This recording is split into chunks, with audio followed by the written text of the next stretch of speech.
teman-teman semua, jumpa lagi bersama dengan saya Irma dan saya Patricia di podcast tanpa podium. Karena bahagia nggak butuh panggung, tapi bahagia nggak harus terus gitu kali ya. Selamanya harus bahagia. Betul. Kadang hidup juga tidak selalu memberikan kita kebahagiaan ya. Dan tak selamanya kita hidup. Yes, luar biasa masuk. Jadi karena tidak selamanya kita hidup, kita mau bahas soal kematian nih Usi. Oke, soal kematian. Sama dong background kita. Iya. Kita tapi semoga kita tidak disalib ya. Tapi ya apapun bagaimanapun caranya. Kadang-kadang dulu waktu kecil-kecil dibilang, oh matinya tenang, matinya manis. Jadi kalau tragis, itu berarti banyak salah dan dosa, padahal ya kita nggak pernah tahu kayak apa kita meninggal nantinya kan. Betul. Tapi kita nggak bahas soal kematian kita karena kita nggak pernah tahu gitu. Iya, betul. Kita mau bahas, aku mau tanya Usi dulu nih untuk yang pertama kali terkait dengan apa kematian paling hebat atau kehilangan paling hebat dalam hal kematian yang sangat dekat dengan kehidupan Usi, yang kemudian Usi bergumul pada akhirnya dengan situasi tersebut. Kalau aku bicara pengalaman kematian yang ini ya, pengalaman aku belum pernah mati kok ya. Belum. Iya. Bicara tentang kematian, aku dulu setiap ada orang-orang yang dekat gitu ya, dalam artian punya relasi dengan aku meninggal gitu, aku ya sedih-sedih ya non gitu ya. Sampai kadang aku mikir, karena mungkin aku belum merasakan itu di circle terdekat gitu ya, orang terdekat. Dan kalau bicara untuk aku kan circle terdekatku itu ketika peristiwa papa, ya, papa pergi. Itu mau dibilang yang sangat menyedihkan, sangat menyedihkan gitu. Karena kenapa sangat menyedihkan? Karena pertama, dia udah bilang seolah-olah dia sudah kasih tanda.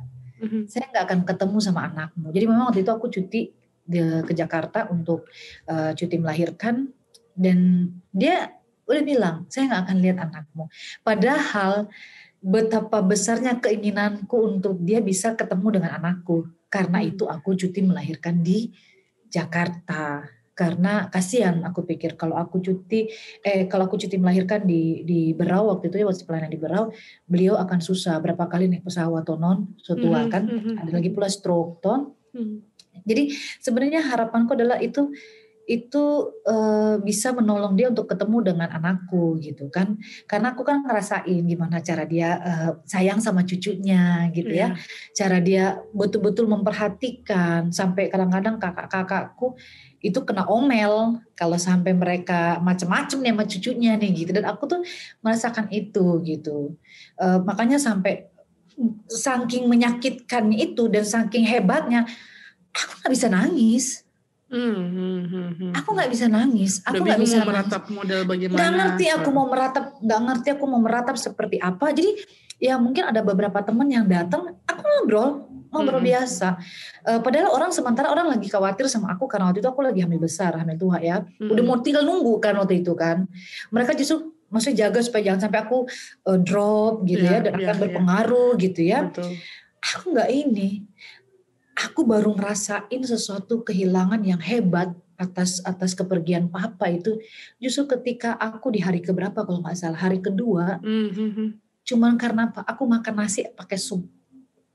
Hanya karena itu, karena aku tahu itu yang biasa dimakan, dan di situ kayak bayangin aku mau nyendok itu nasi, mau masukin ke mulut tuh kayak langsung sebegitunya, kayak udah apa ya. Dan itu tuh tiba-tiba non. Maksudnya aku nggak meresapi, enggak. Jadi nggak tahu kenapa tiba-tiba emosi aku tuh langsung kayak angkat sendok, kayak langsung mau keluar begitu. Iya, sampai seperti itu. Terus habis itu tenang lagi sampai di pemakaman. Justru yang paling hebat yang aku rasakan adalah ketika Miguel lahir, nggak ada papa. Dan waktu itu juga kan Bu masih dalam perjalanan. Bukan dalam perjalanan, masih mau di jalan, mau datang ke Jakarta. Terus udah gitu pas aku setiap pulang cuti, itu yang paling menyakitkan non. Nggak ada lagi papaku yang biarpun aku naik pesawat malam, apa segala macam, dia yang akan selalu tunggu di depan pintu, dia akan bukakan gerbang, dia yang akan dorong koperku dari depan pagar sampai masuk ke dalam, dia akan urus semua itu. Baru di situ aku rasa kehilangan, makanya aku bilang, aku nggak bisa, maksudnya nggak bisa membayangkan Jakarta tanpa papa begitu loh. Iya. Jadi memang kadang-kadang ritualku sampai Jakarta mesti gak berapa lama ke kuburnya papa gitu ya. Maksudnya papa ada kok, memang dia udah pergi gitu, tapi dia ada dalam hati kita punya waktu untuk mengenang dia.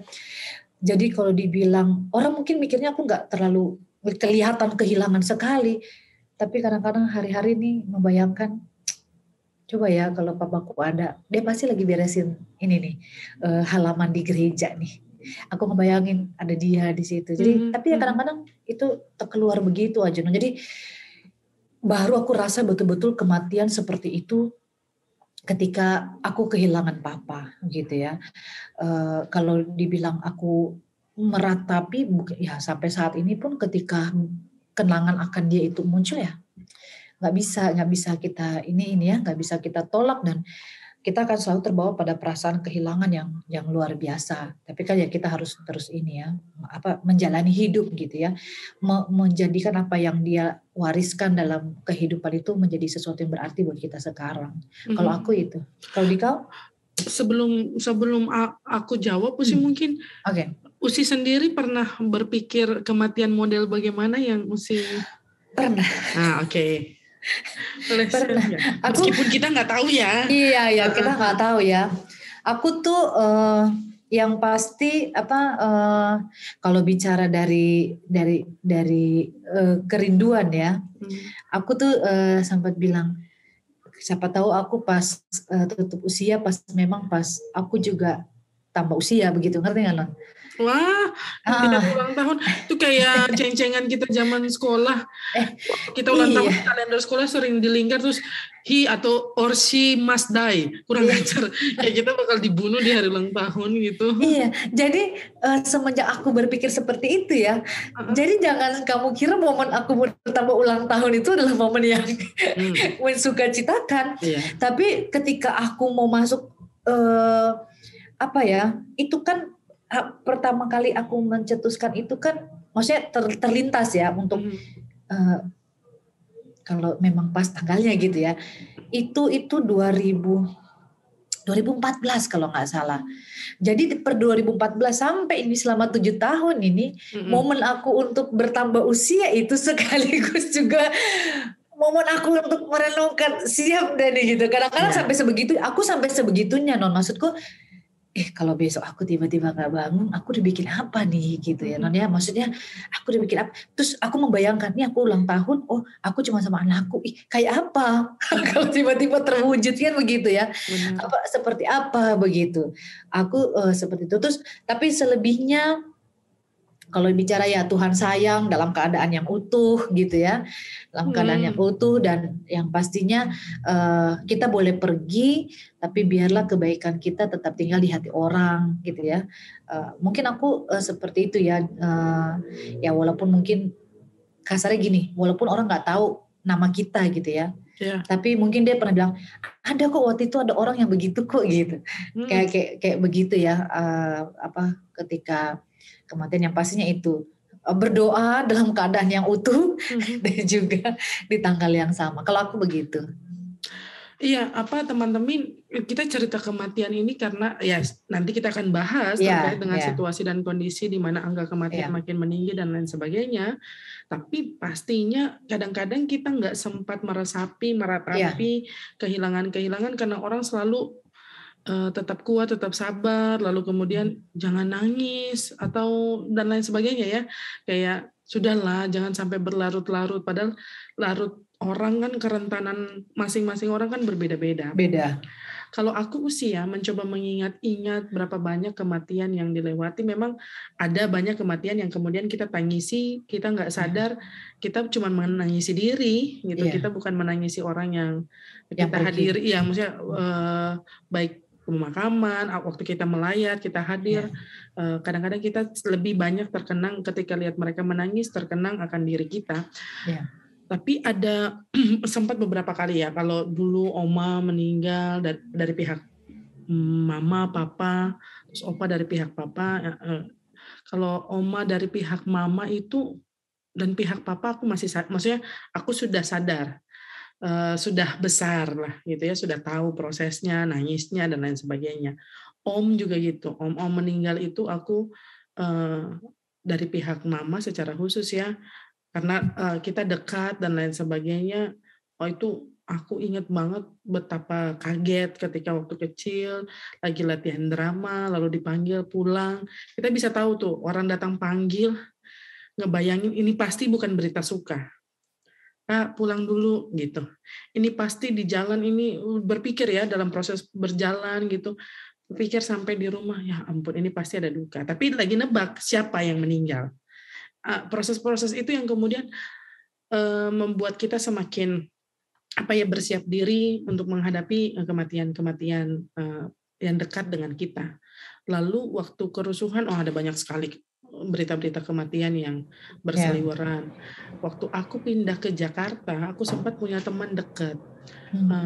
Tapi namanya aku baru pindah di Jakarta, waktu itu masih SMA kelas 1, kami jarang kemana-mana, paling di persekutuan doa saja.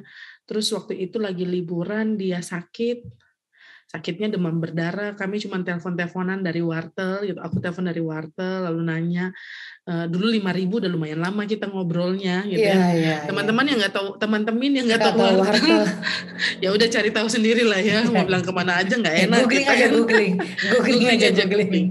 Lalu setelah itu ketika kami masuk sekolah, tiba-tiba informasi dari guru dia meninggal. Apa enggak shock? Kami semua ke rumah sakit UKI, aku ingat. Rumah sakit UKI, lalu ke Bekasi. Lalu kami ingat dia lagi dekat dengan orang, entah sudah pacaran atau belum. Jadi setiap kali melihat orang tersebut, kita langsung konotasi, maksudnya pikirannya langsung ke dia. Sampai di titik, maksudnya kematian itu menjadi bagian dari berita-berita yang kita dengarkan ya. Waktu kita vikaris, ada dosen kita meninggal juga. Lalu habis itu, aku ingat papaku meninggal pada saat, jadi aku terakhir ketemu papaku itu 10 Maret 2010 waktu kita mau berangkat ke vikaris. Jadi terakhir ketemu di bandara, habis itu hilang. Sampai tanggal 23 Agustus dengar 2012 ya, dengar kabar bahwa papa udah enggak ada. Malamnya minta doa penyerahan dan seterusnya. Aku harus jadi orang yang nggak boleh nangis saat itu. Mengapa? Aku dulu ingat mama juga gitu, karena harus menguatkan mamanya. Aku harus menguatkan mamaku dan adikku, begitulah. Jadi ketika tiba di bandara, banyak ungkapan duka, tapi kemudian harus kuat ya, karena anak pertama, lalu habis itu kuatin mama, kuatin adik. Nggak nangis sih, tapi Gaby yang meratap di malam itu, karena dia pikir, kok papa curang, hanya kakak yang sudah lulus, sudah jadi pendeta, aku masih kuliah. Kenapa pergi gitu. Lalu kami serba salah juga ya, kalau kita nggak nangis orang bilang nggak sayang papanya. Betul. Padahal kita lagi tahan, siapa yang nggak sayang orang tuanya. Iya. Lalu tapi memang kami sepakat untuk tidak meraung-raung seperti orang tak punya pengharapan dan iman lah begitu. Padahal ternyata jenis ratapan dan raungan ketika aku masuk di Palkes ya, itu juga bagian dari tradisi. Kalau orang Dayak tuh nidau namanya. Mereka harus meratap. Kayak keluarin gitu ya. Kenapa kamu panen? Ada nada-nadanya gitu sih. Jadi diceritain lah, dia ini orangnya begini. Yang dengar juga nangis jadinya gitu. Yang paham ya bahasanya. Nah itu yang kalau di kita kan seolah-olah kayak itu bukan orang percaya dan lain sebagainya. Nggak boleh.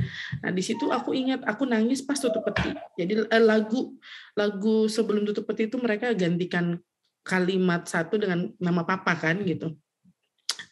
Lalu kemudian disitulah tutup peti terjadi, aku nangis di situ. Habis itu udah, waktu jalan mau ke pemakaman, kalau di Ambon kan pakai trompet apa segala macam.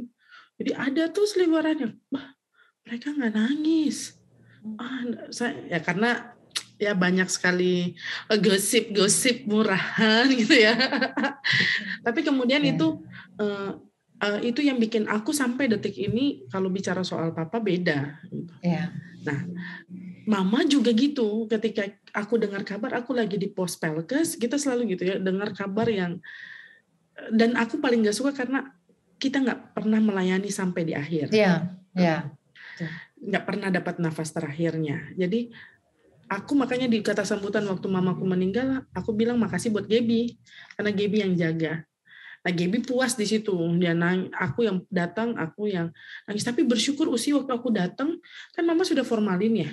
Aku datang sehari kemudian, aku masih bisa masukin tanganku ke ini, masih bisa genggam begini. Jadi ya masih hangat gitu. Apa nunggu kah? Bagaimana nggak ngerti juga. Nah, jadi di situ aku meratapnya dengan nyanyi Satu Tetes Air Susu Mama, dengan teman-teman yang begadang dengan kami, temani kami dan lain sebagainya. Itu menenangkan, itu menguatkan. Jadi kalau bicara mama, aku kayaknya sudah kayak pol-polan sudah aku keluarkan. Terus habis itu aku mulai rentan tuh sih, lebih rapuh. Jemaat yang aku dekat meninggal, aku lebih kayak nangisnya minta ampun. Apalagi orang-orang Trasnawa ketika aku di Sanga-Sanga, ketika aku masuk Sanga-Sanga, aku bilang jangan Tuhan, jangan sampai ada yang meninggal. Puji Tuhan Usi. 5 tahun lebih itu aku keluar, aku ketemu dengan orang yang sama, keluar juga dengan orang yang sama. Ya ada beberapa yang sudah pergi karena pindah tempat tugas, ada yang datang, tapi orang-orang yang menetap di situ, puji Tuhan enggak. Tapi waktu aku di Sanga-Sanga, aku dengar ada yang meninggal di Trasnawa, aku berangkat pulang sih, yang di depan rumahku, segitunya. Kayak mungkin gini ya Usia, aku udah nggak punya orang tua, lalu orang-orang lain ku anggap orang tua, jadi ketika mereka nggak ada tuh pedih. Lalu terakhir, nanti kita akan bahas soal yang COVID ya, tapi terakhir aku masih sempat punya ratapan gitu ya, bersama-sama dengan keluarga yang berduka ya Kak Jeli Watimena, suami pendeta Desi Watimena Kalalo ya. Di situ kita berproses tuh, puji Tuhan ya, maksudnya masih bisa memberi penghormatan terakhir. Waktunya juga pas karena Senin adalah hari libur, sehingga kita masih bisa atur waktu. Situasi masih belum seburuk saat ini gitu. Tapi apa ya, pengalaman duka itu membuat kita pada akhirnya, dia cepet banget kematian ini. Jangan-jangan kita ngobrol yang terakhir bisa jadi gitu ya, dengan siapapun ya. Kalau kita berdua jangan dulu, ini baru episode 61, masih banyak episode lainnya gitu ya. Tapi gitu ya sih. Tapi intinya segitunya waktu cepat berlalu dan kematian dia datang, bikin kita kemudian sadar bahwa kita memang nggak punya apa-apa tanpa Tuhan. Memang cuman memang bersyukurnya kalau kita masih punya kenangan-kenangan itu. Saat ini enak, masih ada video. Aku tuh memang ya aplikasi yang terbaru sekarang ini kan yang bisa bikin mereka nyanyi atau apa, menghibur ya. Tapi aku kok kayak nggak tega ya bikin papaku begitu atau mamaku. Betul, aku juga. Jangankan yang nyanyi, yang cuma senyum-senyum aja aku kayaknya. Iya kan ada ya, yang aplikasi yang dia senyum, dia kepalanya gini. Itu aku udah berani aku. Mamaku masih ada banyak fotonya karena dia sempat main Facebook. Waktu itu Facebook baru, papaku nggak ada gitu. Foto-foto kami kecil itu kan karena kerusuhan, jadi dia udah nggak ada sama sekali lah gitu. Jadi kayak kadang-kadang tuh kayak rindu suaranya tuh gimana ya gitu. Betul. Rindu kalau banyak lah ya, nanti kita berlinang-linang. Tapi seperti itu sih Usi. Cuman nah ini lagi, ada nggak sekarang Usi yang bikin, dan mungkin banyak ya teman-teman di luar sana juga pasti saat ini situasinya kan kematiannya nggak sempat diratapi. Terburu-buru, bahkan memakamkan juga terburu. Ini kayak jadi ingat, biarlah orang mati mengubur orang mati gitu. Tapi kan gini amat ya gitu. Usi punya pengalaman nggak tuh terkait dengan kematian yang tidak sempat diratapi atau melihat pengalaman orang lain? Ketika peristiwa kematian terjadi di akhir-akhir ini ya, udah sempat mendengarkan gitu. Kita kan kayaknya yang tahun lalu juga kita kayaknya kaget setengah mati ya. Nangis berdua di telepon. Nangis berdua di telepon. Sudah nggak tahu karena berapa lama langsung datang lagi berita duka lagi dalam hari yang sama, itu kan sesuatu. Tapi memang beda Non, dengan kondisi sekarang kita beda betul. Ya, kayak sekarang itu memang kita kalau ada yang dengar kabar duka tuh kayak cuma terbengong-bengong kita Non. Bingung, maksudnya kita bingung mau berekspresi, kita mau meratap model bagaimana, kita sudah apa ya, nggak bisa rasa apa-apa begitu. Contohnya kayak mungkin kalau pengalaman dalam beberapa waktu dekat ya. Contohnya aku kenal ini ya almarhum pendeta Arnex ya, dia kan seorang pendeta yang menurutku dalam keterbatasannya dia orang yang luar biasa, dia sangat perhatian sama kita pendeta yang muda dan dia juga sangat betul percaya dengan potensi kita dan kemudian dia itu orang yang nggak pernah lupa kita gitu ya. Setiap lihat kita ada di depan mukanya pas pelayanan begitu kan. Nah, sampai perasaan kehilangan tuh besar banget Non gitu ya. Tapi kok rasa-rasanya aku bilang aku tidak mau mencuri kesedihan istrinya, anaknya yang kayaknya lebih sakit. Jadi kadang-kadang aku bilang lewat ya. Tapi nanti pas tiba-tiba teringat lagi kenangannya baru kayaknya di situ kita punya waktu untuk apa ya? Meratapi. Jadi memang kadang-kadang pada saat kejadian itu kita nggak sempat memang nggak sempat karena kita mungkin dalam hati kita cuma bisa berdoa Tuhan semoga mereka mampu menerima ini gitu loh. Maksudnya apa ya? Di sini Oma udah nangis, Aku tuh sudah sakit rasa di dada tuh sakit gitu ya, sedih sekali gitu.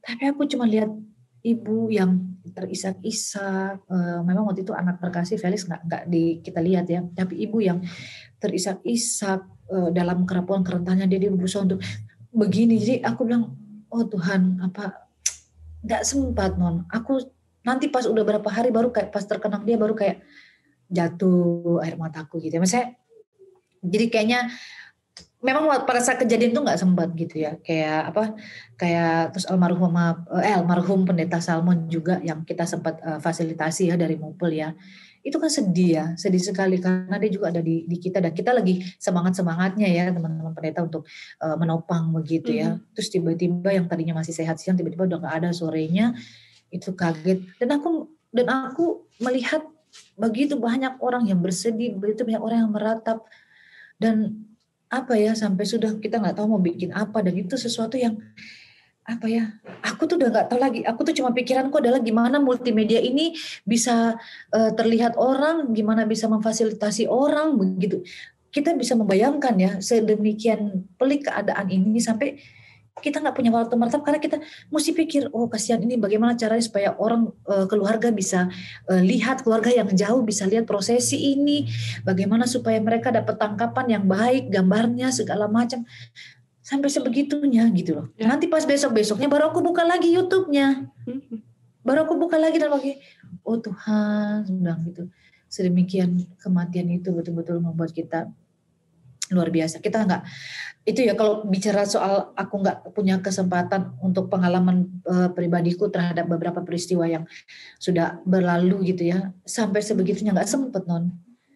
Bahkan kadang-kadang untuk menulis turut berduka cita di Facebook tuh mungkin sudah yang aku tuh mungkin orang yang ke-200 berapa mungkin begitu loh, saking karena kadang-kadang sudah lewat ini baru kita kayak punya kekuatan begitu loh untuk ini karena kita kayak kita kayak blank duluan begitu loh Non, kayak masih kayak berusaha mencerna oh nggak ada ya, oh kayak seperti itu gitu loh. Termasuk almarhum Kak Jelly, aku nggak pernah ketemu sama dia, aku nggak pernah ketemu sama itu kakak, tapi itu kakak itu selalu ingat aku di mana-mana, dia ingat aku gitu loh. Ya. Sampai ketika dengar berita duka dia, kok bisa Bet? Aku selalu lihat Kak Desi punya WA story ya, aku nggak bisa ngomong apa loh. Iya. Kadang aku cuma kasih stiker love gitu ya, maksudnya cuma kakak, aku cuma gitu aja.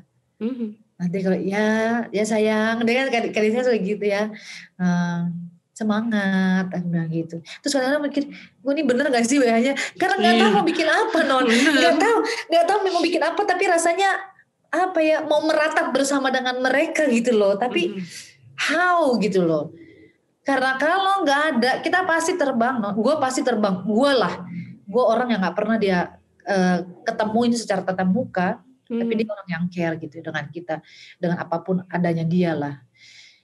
Aku nggak punya waktu untuk itu gitu. Jadi sampai sekarang pun dalam pikiranku ya, kalau ada lagi peristiwa kematian, aku nih bikin apa ya? Iya. Aku kayak blank gitu loh. Itu meskipun tidak sempat meratapi, ada beberapa hal yang ternyata kita bisa lakukan. Iya. Setidaknya ya. Iya. Cuman memang kalau aku ya Usi ya, di keluargaku paling dekat ya tanteku. Iya. Tante yang ya ampun segala hal acara keluarga lah, suka duka itu, Gaby sakit biarpun tante sudah sakit tuh tetap istrinya omku ya tanteku lah gitu. Karena sudah pokoknya keluarga tanteku juga jadi keluarga kami, udah segitu dekatnya. Kami sempat tinggal juga di rumahnya, orangnya galak tapi baik banget sebenarnya, cerewet tapi itu tanda perhatian dan kepeduliannya gitu. Kadang-kadang kita baru sadar setelah orangnya sudah nggak ada gitu.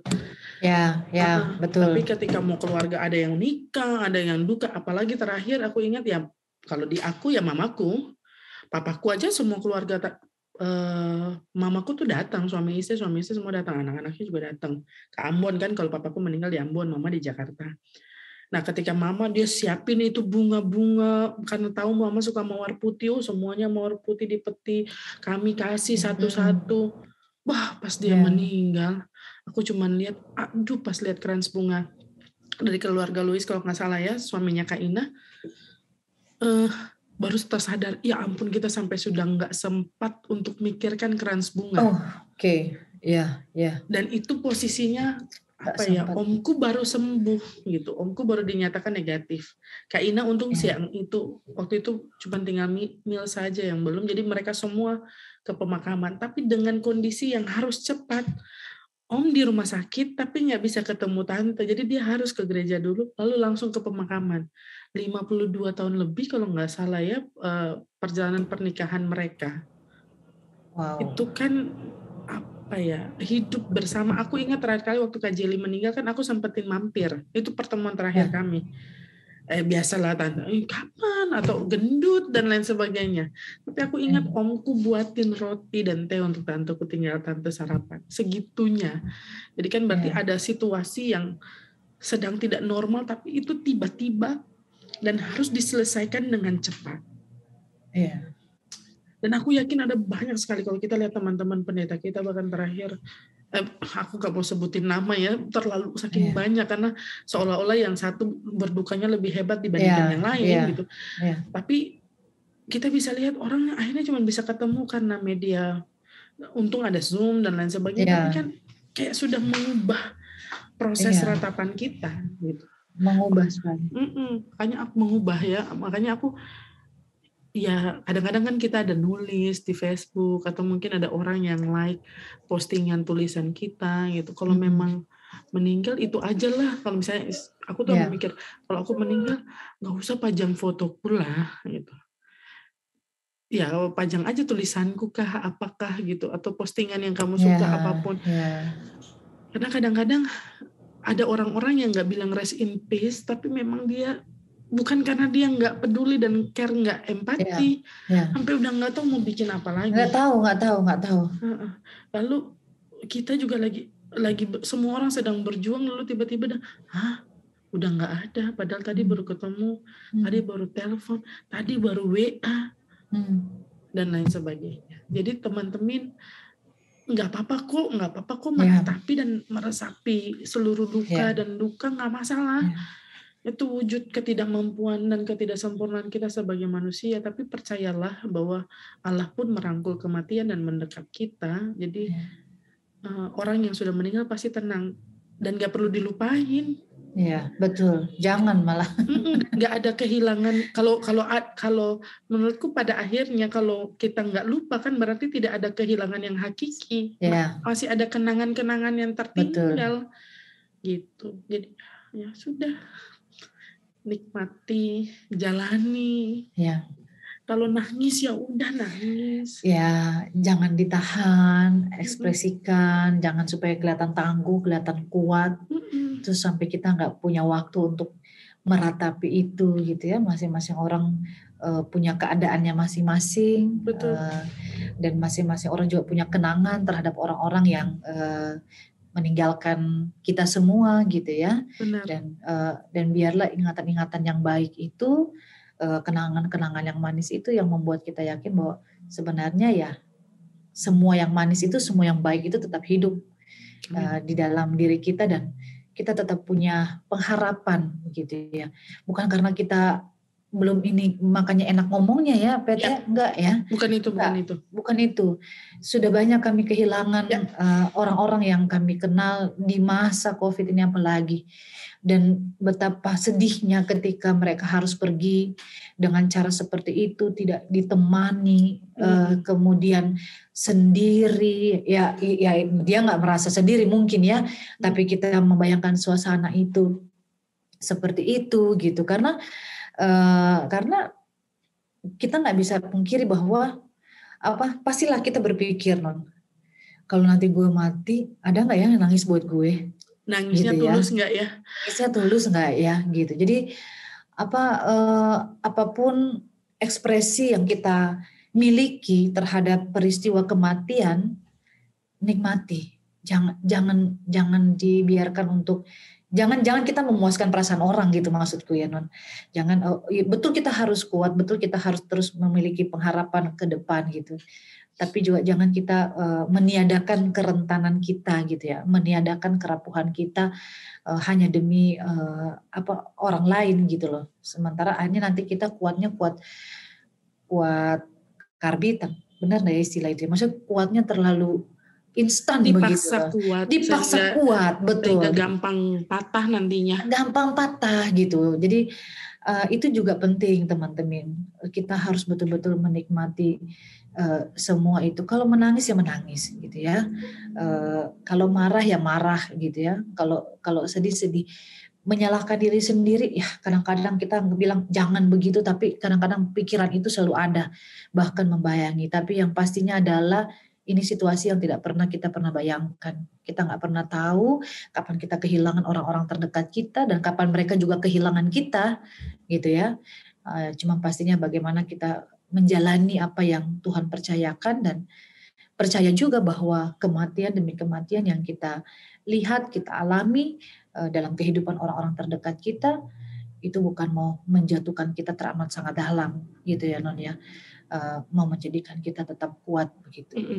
Sama cara berduka orang tuh tiap orang tuh masing-masing, maksudnya beda-beda gitu, sesuai dengan apa yang dia alami dan dia mau ekspresikan. Jadi maksudnya jangan pukul rata seolah-olah ketika dia hendak menangis, dia hendak berduka, malah senang. Tidak ada orang yang senang dengan kehilangan. Lalu pada saat orang berduka ada banyak hal yang dia pikirkan. Jadi jangan juga menambah masalah dengan dia nggak kasih tahu. Ya sudah lah. Kalau sudah tahu dari media apapun, mari ambil bagian dan peran. Kalau memang nggak bisa ambil bagian, nggak apa-apa. Lalu orang yang sudah ambil bagian jangan juga hitung-hitung. Kadang-kadang kita gitu. Mohon maaf ya, ada banyak cara kita mengekspresikan duka. Tapi orang seringkali menyeragamkannya dengan misalnya kasih tali kasih dan lain sebagainya. Lalu kalau ada orang yang kasih, puji Tuhan, jumlahnya ya puji. Kalau enggak, ya sudah gitu. Kadang-kadang kita ya nanti kita akan bahas mungkin di episode-episode mendatang ya, terkait dengan tradisi kematian orang-orang tertentu, suku-suku tertentu yang akhirnya harus meninggalkan jejak-jejak yang tidak manis dan membuat orang lain juga harus terlibat dengan satu cara saja, padahal orang banyak. Kalau mungkin dia nggak punya materi, dia bisa ambil cara lewat mengambil bagian dalam peran menyanyi dan lain sebagainya ya, ada banyak hal. Ya, ada banyak hal yang bisa kita ekspresikan dalam duka.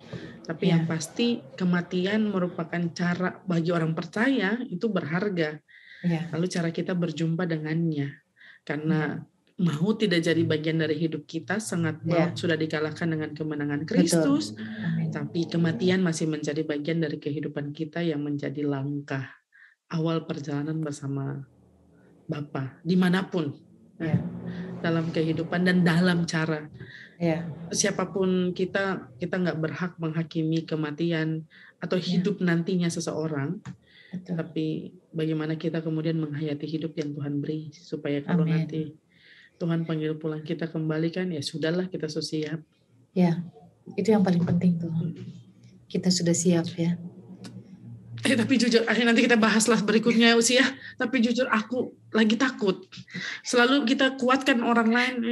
Ini perjalanan baru. Betul. Tuhan, lalu abis mati bagaimana? Bukan berarti ini nggak beriman ya. Ini dinamika perjalanan. Kalau aku terjadi sesuatu sama aku, bagaimana anakku? Bagaimana keluargaku, orang tuaku dan lain sebagainya. Sakit aja kita pikirin apa lagi. Benar. Bagaimana calon suamiku nanti? Karena ada yang itu kisah-kisah tragis juga tuh. Banyak yang sudah mempersiapkan diri untuk perkawinan dan akhirnya harus kehilangan. Tuhan kuatkan ya teman-teman yang berduka. Tuhan kuatkan, nggak apa-apa nikmati duka yang nggak apa-apa untuk tidak apa-apa, nggak apa-apa kalau memang harus berproses, butuh waktu untuk tenang, nggak apa-apa nikmati. Dalam tinggal tenang kita bisa berdoa gitu ya. Bisa berdoa. Iya. Pokoknya nikmati semua rasa, habis itu berdamai. Itu saja. Jangan lupa untuk berdamai dengan itu. Jadi makanya jangan ditahan-tahan begitu. Betul. Kalau harus menangis, nanti berikutnya baru kita berdamai dengan itu semua. Dan kita siap terus melanjutkan kehidupan yang Tuhan percayakan. Ya. Oke deh, teman-teman. Tetap jangan kuat. Lupa ya, tetap kuat. Tapi kalau lemah pun gak apa-apa. Gak apa-apa. It's okay. Ya, itu bagian dari kehidupan kita sebagai manusia. Ya. Nah, tapi semoga kita juga bikin senyum teman-teman ya. Teman-teman sukacita. Apapun yang pergumulan saat ini dihadapi, kita tetap semangat, enjoy setiap rasa, berdamai dengan setiap rasa. Jadi jangan lupa untuk menyaksikan episode terbaru Podcast Tanpa Podium yang sudah bisa didengar di Spotify setiap Rabu malam, juga bisa disaksikan di kanal YouTube Podcast Tanpa Podium setiap Sabtu malam. Kok suaranya jadi merendah ya? Iya, karena lelah kalau bicara mati itu lelah. Betul. Semua energi keluar. Jadi kalau mau tahu info, ada microblog, ada juga reels sekarang Podcast Tanpa Podium. Coba-coba ya teman-teman ya. Dan iklan-iklan nanti mungkin kalau memang teman-teman ada yang sudah tanya merchandise, nanti bisa kita proses untuk itu. Tapi follow aja IG Podcast Tanpa Podium. Jadi di sana semua teman-teman bisa lihat informasi-informasi yang ada. Mantap. Kalau begitu, saya Patricia pamit. Saya Irma pamit. Sampai jumpa di episode selanjutnya. Bye. Bye.